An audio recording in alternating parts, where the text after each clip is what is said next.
சென்னை பள்ளிக்கரணையில் கடந்த பிப்ரவரி மாதம் பிரவீன் என்பவர் ஆணவ கொலை செய்யப்பட்டார். அவரது மனைவி இப்போது தற்கொலை செய்து கொண்டார். அதிர்வலைகளை ஏற்படுத்தியுள்ளது. சென்னை பள்ளிக்கரணை ஜல்லடியன்பேட்டை பகுதியைச் சேர்ந்தவர் ஷர்மிளா.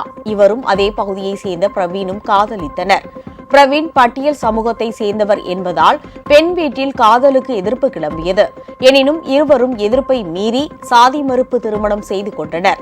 இந்நிலையில் கடந்த பிப்ரவரி 24ஆம் தேதி பிரவீனை ஒரு கும்பல் வெட்டி கொலை செய்தது. இந்த கொலை வழக்கில் ஷர்மிளாவின் அண்ணன் தினேஷ் உள்ளிட்ட 5 பேர் கைது செய்யப்பட்டனர். இதனிடையே இந்த வழக்கில் முறையாக விசாரணை நடைபெறவில்லை என கூறப்படுகிறது. இதனால் மன உளைச்சலில் இருந்த ஷர்மிளா கடந்த வாரம் தூக்கிட்டு தற்கொலை முயற்சியில் ஈடுபட்டார். அவரை கணவன் வீட்டார் மீட்டு மருத்துவமனையில் சேர்த்திருந்தனர். எனினும் சிகிச்சை பலனின்றி அவர் உயிரிழந்தார். ஷர்மிளாவின் தற்கொலைக்கு போலீசாரின் மெத்தன போக்கே காரணம் என அவரது வழக்குக்கு உதவியாக இருந்தவர்கள் குற்றம் சாட்டியுள்ளனர்.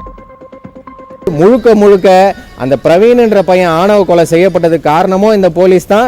இன்னைக்கு ஷர்மிளா இந்த நிலைமையில இருந்து அவங்க இறக்கிறதுக்கு காரணமா இருந்ததும் போலீஸ் தான். ஏன்னா போலீஸ் ஆரம்பத்திலேருந்தே இதை நடவடிக்கை எடுக்கிறதா அவங்களுக்கு விருப்பமே இல்லை.